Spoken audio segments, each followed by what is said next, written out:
Salut à tous! On se retrouve aujourd'hui pour un nouvel épisode de ma série intitulée Une vidéo avec. Pour rappel, mon objectif à travers cette série de vidéos, c'est de vous faire découvrir le parcours d'un jeune diplômé et le métier qu'il a choisi. Je vous rappelle les petits disclaimers avant de commencer. Tout d'abord, compte tenu de la situation sanitaire, les interviews ont été réalisées à distance, donc il se peut que la qualité de l'image ou du son soit parfois brouillée. Je vous rappelle aussi que les interviewés partagent avec nous leur vision personnelle sur des questions bien précises. Si vous souhaitez en savoir plus sur les différents sujets abordés, n'hésitez pas à recueillir d'autres témoignages pour compléter.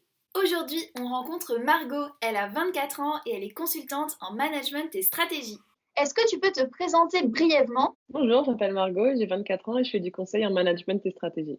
Est-ce que tu peux nous présenter ton parcours d'études depuis le bac? J'ai fait un bac S. Après mon bac, j'ai décidé de partir à l'étranger.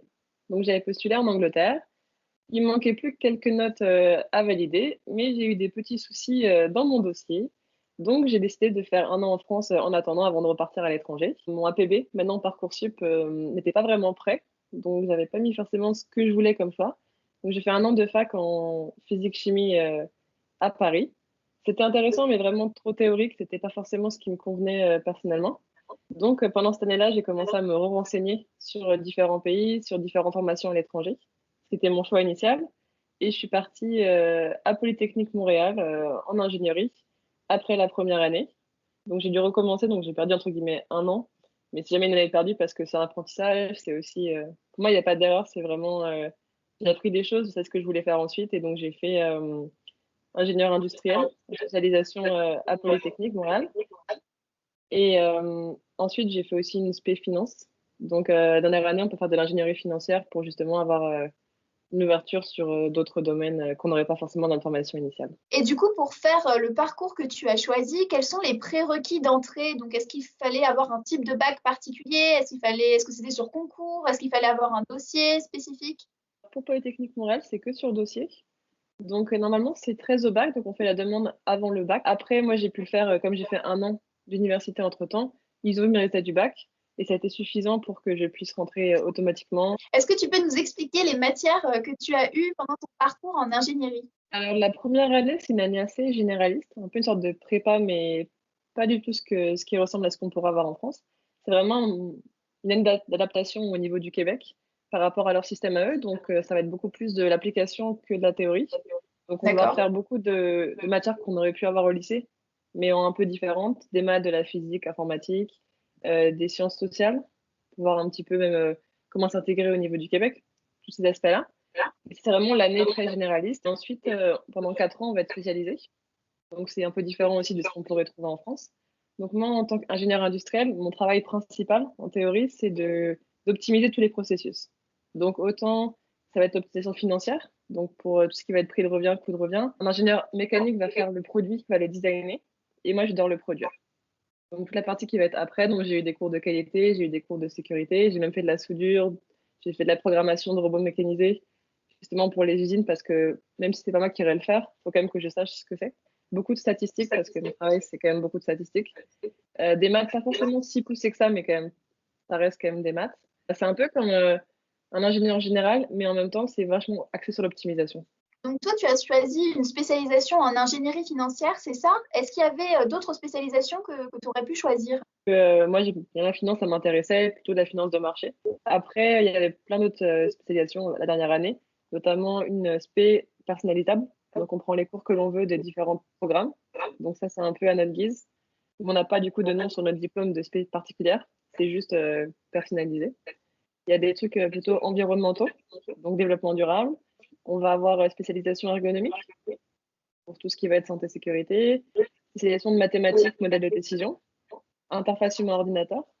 Donc, tout ce qui est plutôt la partie optimisation, mais des écrans, par exemple, avec une interface, autant en usine que dans la vie de tous les jours. Après, c'est ce que moi, je pouvais avoir dans mon génie à moi. Mais on a 12 différentes spécialités, comme mécanique, physique, chimique. Donc, j'aurais aussi eu accès à pas mal de leurs spécialisations.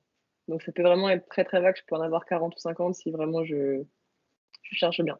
Qu'est-ce qui t'a donné, toi, envie de partir étudier à l'étranger après ton bac? Au début, je voulais vraiment rester en France. J'avais regardé tout ce qui était UTC, INSA Lyon, toutes les écoles plutôt post-bac en ingénierie. Je n'étais pas forcément axée sur l'étranger à la base et j'ai rencontré durant ma terminale plusieurs personnes qui pensaient partir.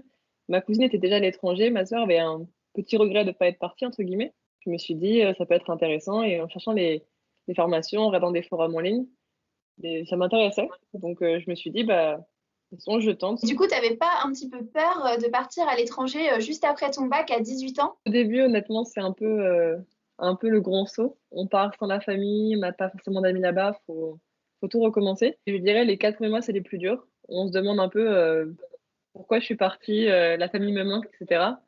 Et à force, une fois qu'on est dans le rythme, on s'habitue. Après 6 mois, un an, ça se fait quand même très bien.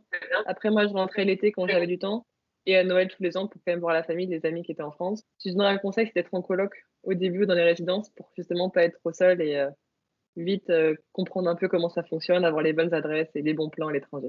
Et toi qui as pu justement avoir un aperçu de l'éducation en France versus l'éducation à l'étranger, donc pour le coup au Canada, est-ce que tu as remarqué un petit peu des différences dans la manière dont les profs donnent des cours, par exemple, dans l'organisation d'une journée, etc. Ah, il y a rien à voir. C'est vraiment Ah différent. ouais. En France, c'est beaucoup plus des journées, par exemple, de 8 heures à 5 heures.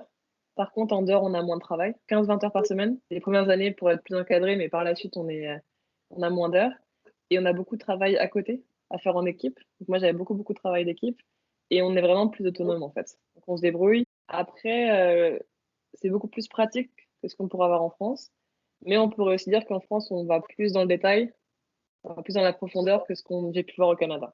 Donc il y a des pour et des contre. Durant ton parcours d'études, quel stage tu as eu à faire? Nos cours sont de septembre à décembre, janvier à tout début mai, et on a 4 mois de vacances. Donc pendant ces 4 mois de vacances, on peut faire un stage ou on peut rien faire.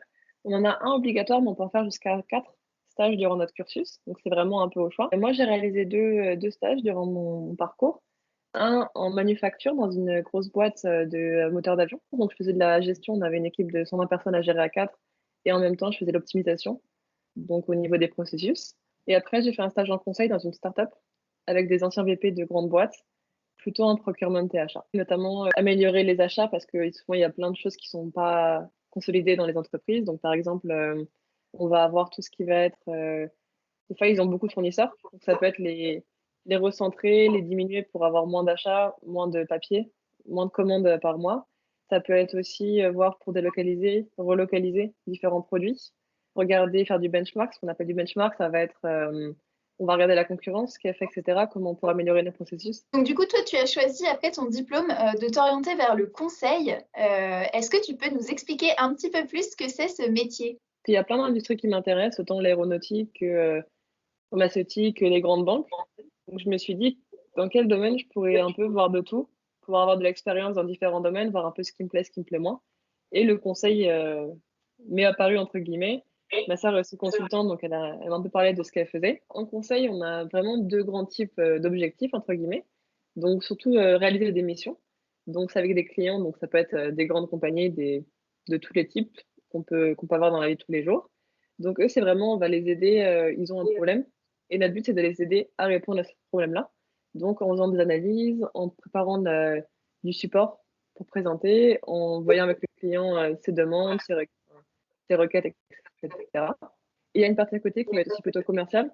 Donc là, on va devoir répondre à des appels d'offres pour justement avoir des missions. Parce que sans appel d'offres, on n'a pas de mission, donc on n'a pas le cœur de notre travail. Est-ce que tu peux nous décrire une journée type de ton métier en tant que consultante? Quand on est sur un projet, on est en équipe. Ça va être pas mal d'analyse, de PowerPoint, de présentation, d'Excel. Et après, il y a la partie plutôt proposition, où là, il faut qu'on aide des équipes à répondre à des propositions parce que pour avoir des projets, il faut bien répondre à des appels d'offres. On regarde ce que la compagnie demande, comment on pourrait faire les équipes, comment on pourrait la partie mise en place, mise en page, présentation, comment synthétiser pour qu'en quelques slides, on puisse être clair et qu'on puisse gagner l'appel d'offres en fait. Et du coup, quels sont les avantages de ton métier selon toi et les contraintes s'il y en a? Les avantages pour moi, c'est vraiment la diversité des missions. Je peux travailler 3 mois dans une banque, enfin pour une banque plutôt, et après passer 3 mois dans une entreprise qui va faire, je sais pas, des boulons ou de la bière, ou vraiment des choses qui n'ont aucun rapport. Je peux travailler aussi en assurance pour des entreprises des ONG, donc c'est vraiment hyper diversifié, c'est hyper, agréable de pouvoir se dire que, bah, il y a pas un jour qui se ressemble. On apprend tous les jours, on s'améliore assez vite parce que c'est un métier qui est quand même demandant. Donc c'est vraiment quelque chose qui est positif selon moi. Après au niveau négatif, disons que pour l'instant je l'ai pas trop vu, mais c'est connu pour que les horaires soient assez conséquents. Donc faut savoir se mettre des barrières parce que des fois on peut vite, dériver et finir tard ou travailler le week-end même. Et selon toi, quelles sont les qualités nécessaires pour faire ce métier? Il faut être, rigoureux parce que c'est un métier où, les entreprises nous payent pour faire une mission, donc il faut que tout soit bien fait. Il faut être curieux et aimer apprendre, vu qu'on apprend tous les jours des nouvelles industries. On n'est jamais calé sur une industrie vraiment, en tout cas pas au début, c'est toujours, un apprentissage constant. Et quelles sont les pistes d'évolution de carrière? Il y a un peu deux voies. Les personnes qui vont faire 2 ans pour avoir un bon début de carrière, un bon apprentissage, parce qu'on a quand même un réseau qui est très intéressant et très important. Donc se faire un bon réseau et après partir dans une industrie. Donc il y a beaucoup, beaucoup de personnes qui vont faire ça, qui font 2 ans et qui quittent pour avoir un poste, dans une compagnie qui va être supérieure à ce qu'ils auraient au bout de 2 ans dans la même compagnie. Parce que sur le CV, le conseil, c'est quand même, très renommé. Et à côté, il y a des gens qui vont faire tout en conseil, donc au bout de 2 ans, ils vont passer consultant, puis consultant senior, manager et qui vont arriver à être, par la suite vers 15 ou 20 ans dans senior manager ou, client account, donc ceux qui vont gérer par exemple un gros client, dans la compagnie. Quels sont tes conseils pour quelqu'un qui souhaite suivre la même voie que toi? Pour faire du conseil, il y a vraiment pas forcément de bon ou de mauvais chemin. Même dans tous les cas, il y a jamais de bon ou de mauvais chemin. Heu, on peut partir et faire une formation d'ingénieur, de commerce, il y en a qui viennent de com. On peut avoir des personnes qui vont être en tech, faire la programmation, d'autres qui vont être en RH pour justement la gestion du changement, d'autres qui vont être plutôt comme moi en business ou ingénieur pour la partie plutôt analytics. Donc honnêtement, avoir un bon bagage, mais après, il y a toujours moyen de rejoindre le conseil selon moi. J'avais vu aussi un truc, c'était, Bertrand Piccard, celui qui a fait, Solar Impulse, l'avion solaire. Il disait que 1 + 1, si les personnes sont pareilles, pensent pareil, et ben, on va encore avoir 1, alors que 1 + 1 c'est égal à 3 si on a des personnes qui pensent différent parce que chacun amène son point de vue et au final, le mélange des 2, on a un nouveau point de vue, donc ça qui est si intéressant. Et du coup, si les étudiants qui nous regardent ont des questions sur ton parcours, est-ce qu'ils peuvent te contacter et si oui, comment? Oui, sans problème, soit sur mon LinkedIn ou par mail. Après, j'ai pas forcément toujours le temps, mais je prendrai le maximum de temps, en tout cas, pour répondre aux questions, dans un délai le plus court possible. Bah, je mettrai tes coordonnées du coup dans la description de la vidéo. Et voilà, cette vidéo est maintenant terminée. J'espère qu'elle vous a plu. N'hésitez pas à me poser toutes vos questions en commentaire. On se revoit très vite et en attendant, gardez le cap!